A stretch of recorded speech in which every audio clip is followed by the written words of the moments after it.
Estos son mis conflictos. El objetivo es recordar las definiciones básicas en hipercortisolismo endógeno, reconocer el síndrome de Cushing ACTH dependiente y tópico como una emergencia médica, revisar las opciones terapéuticas disponibles en Colombia y reducir la inercia terapéutica, revisar el impacto quirúrgico. Entonces, síndrome de Cushing es la exposición crónica y excesiva a glucocorticoides, cualquiera endógenos o exógenos. En este momento, los más frecuentes son los exógenos. Sin embargo, el hipercortisolismo endógeno ha estado creciendo y como todos los tumores no endocrinos, realmente cada día tenemos más pacientes que tienen hipercortisolismo. El hipercortisolismo endógeno es causado por la producción excesiva de cortisol endógeno. Esta puede ser eutópico, causado por órganos normalmente productores de corticoides, que puede ser hipófisis o adrenal, y ectópico cuando es causado por otro tejido diferente.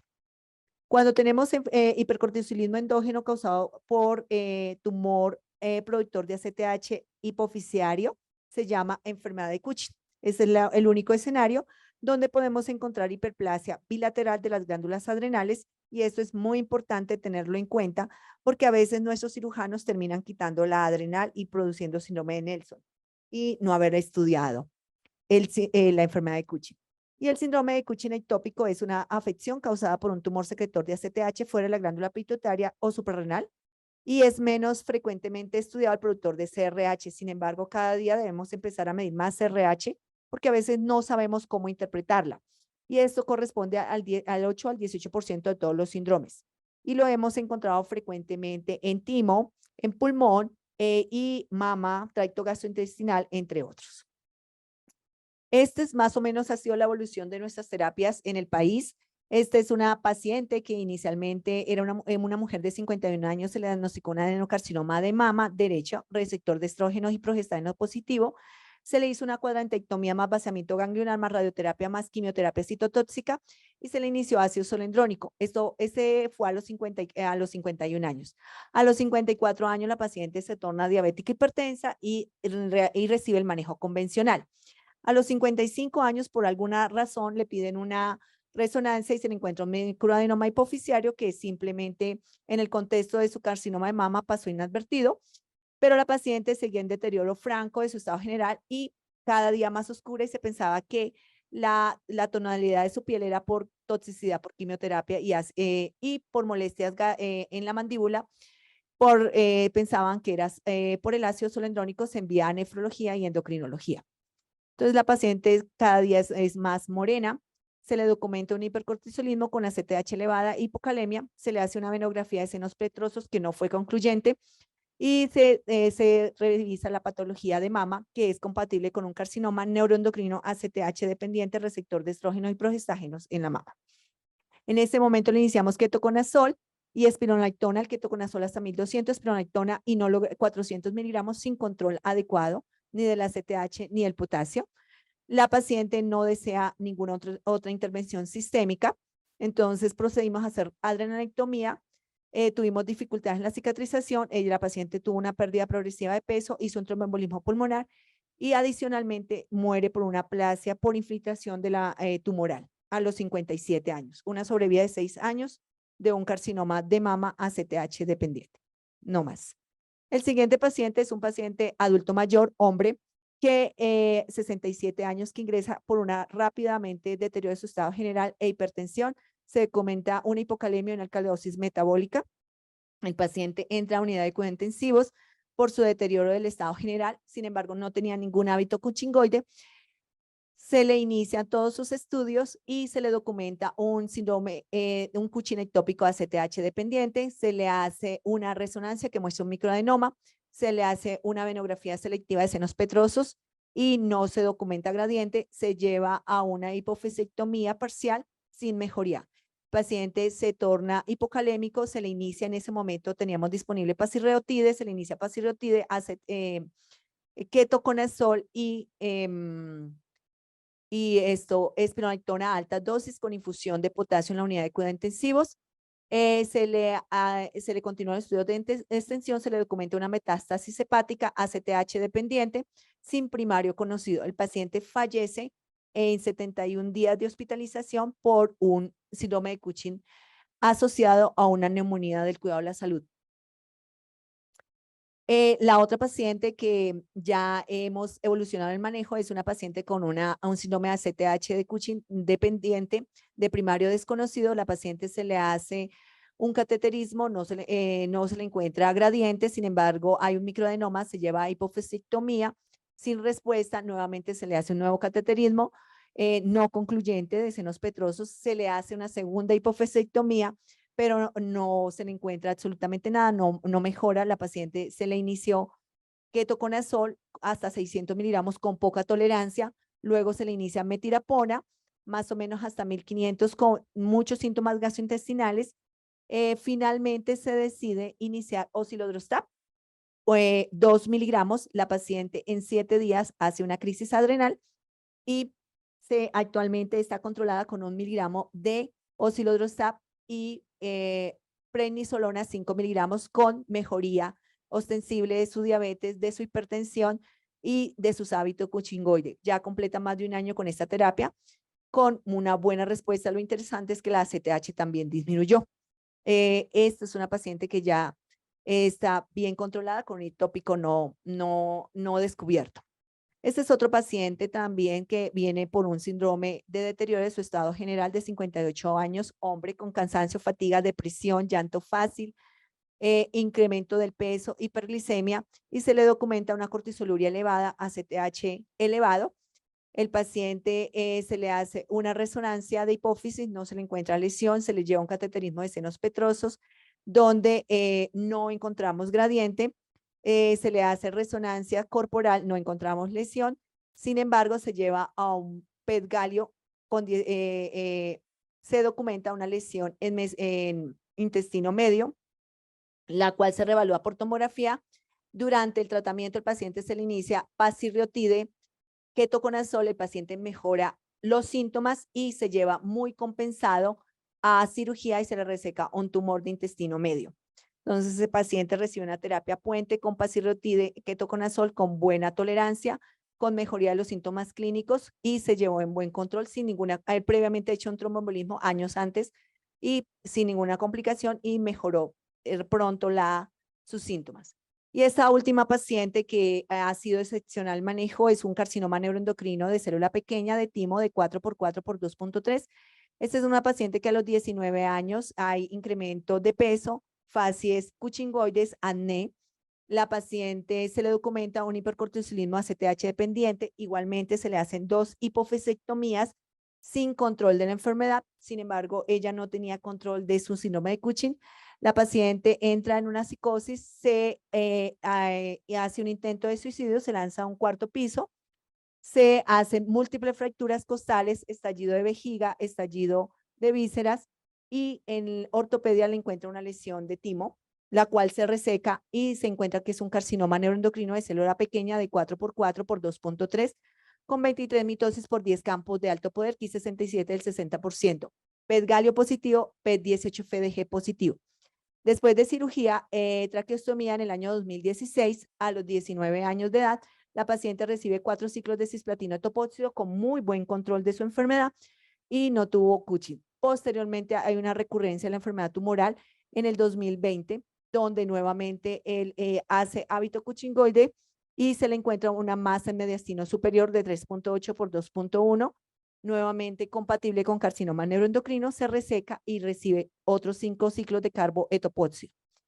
En ese momento la paciente ya no remite su síndrome de Cushing, se planteó radioterapia local, pero no fue posible y iniciamos ketoconazol hasta 1200 lanreotide desde el 2020, el cual recibe todo el 2020. En el 2021 pues ya no hay control, se le inicia metirapona, lanreotide, everolimus, espironolactona con control transitorio. En el 2022 metirapona, pasirotide, ketoconazol, espironolactona 200 con control parcial, pero en ambos tenía muy buen estado clínico. Hacia el año 2023, a inicios de este año, la paciente abandona la terapia por trámites administrativos. La paciente ingresa a esta hospitalización por un cuadro de psicosis, hipocalemia, hipertensión, hipoglicemia, hipernatremia. Inmediatamente reiniciamos la terapia propuesta, osilodrostat, que tenía metirapona, pasirriotide, pero finalmente en la forma hospitalizada le dejamos pasirotide 1200, metirapona 1500, ketoconazol o cilodrostat, recibió etomidato transitoriamente, benzodiazepina y inicia el descenso rápidamente. Logramos en 4 días, logramos controlar el cortisol, logramos bajar la CTH, logramos normalizar el potasio, logramos controlar parcialmente la psicosis y la paciente se le dio salida y pudo viajar a la ciudad de Cali. Con 4 terapias, rápidamente la paciente salió de unidad de cuidados intensivos sin antihipertensivo, sin suplencia de potasio, con control. Es la primera vez que utilizamos 4 terapias rápidamente eficaces para el control. Como vemos, el síndrome de Cushing se puede presentar en algún sitio, más frecuentes en los carcinomas, en los tumores no endocrinos pulmonares, tanto de célula pequeña, pero también tenemos de timo y pueden coexistir con los feocomocitomas.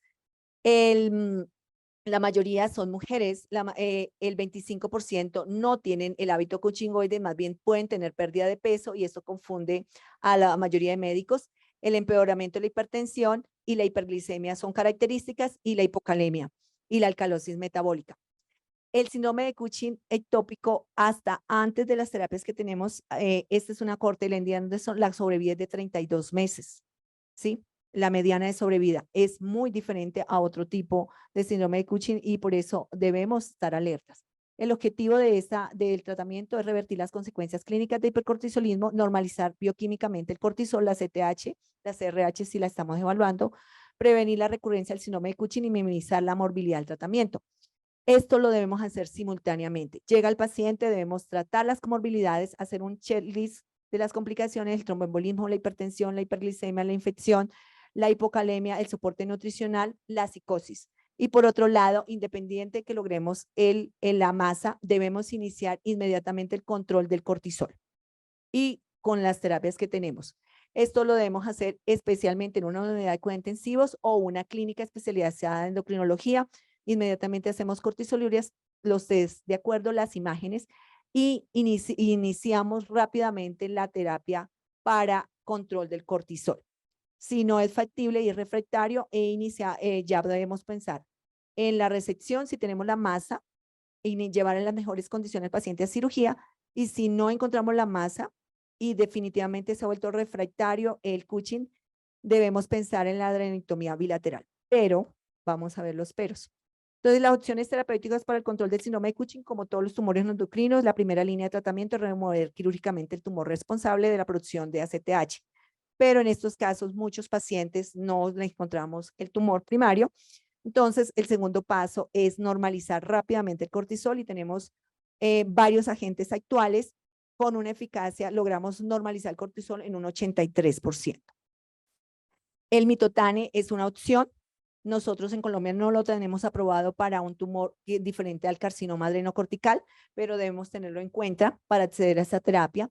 La otra opción eficaz es el metirapone y una opción importante es las terapias múltiples. El mifepristone lo tenemos, pero solamente está reservado para la parte abortiva y el ketoconazol es muy fácil y asequible, pero una eficacia del 50%. Importante tener en cuenta que con una terapia multimodal podemos lograr mayor eficacia rápidamente en el control del cortisol y también a veces debemos tener en cuenta la radioterapia. Con respecto a los eventos adversos, obviamente el mitotane tiene un 68% de eventos adversos, sin embargo, y una tasa de abandono del 8%, y el uso de múltiples agentes disminuye el riesgo de eventos adversos y realmente se baja ostensiblemente a la cuarta parte de esto. Y la abandono en la terapia, pues el mitotane tiene más opción de abandono en la terapia. Siempre pensamos en este tipo de terapia, pero revisando la literatura, la cabergolina también puede ser una opción, no solamente para el Cushing y de origen hipofisiario, sino para el Cushing ectópico. Y hemos visto que en los de primario desconocido, hasta el 50% de reportes de caso pueden responder y desescalonar otro tipo de terapia. Entonces, tener en cuenta la cabergolina en estas opciones. No sabemos cómo lo hacen, pero lo importante es que puede ser eficaz y es una terapia relativamente barata ahora que los precios están regulados en Colombia. Aquí tenemos otro, el oscilodrostat, como un rápido control. Lo malo es que el oscilodrostat, si bien es muy eficaz y prácticamente lleva a una insuficiencia adrenal y podemos dar dosis de 1 miligramo hasta 40 miligramos, no podemos controlar ciclo circadiano con él solo, pero es algo. La adrenectomía bilateral es el procedimiento de elección para el síndrome de Cushing refractario. Confiere inmediata y predecible resolución del hipercortisolismo y baja la tasa de recurrencia. Pero no es lo mismo hacer una adrenectomía en una enfermedad de Cushing que en un síndrome de Cushing. ¿Por qué?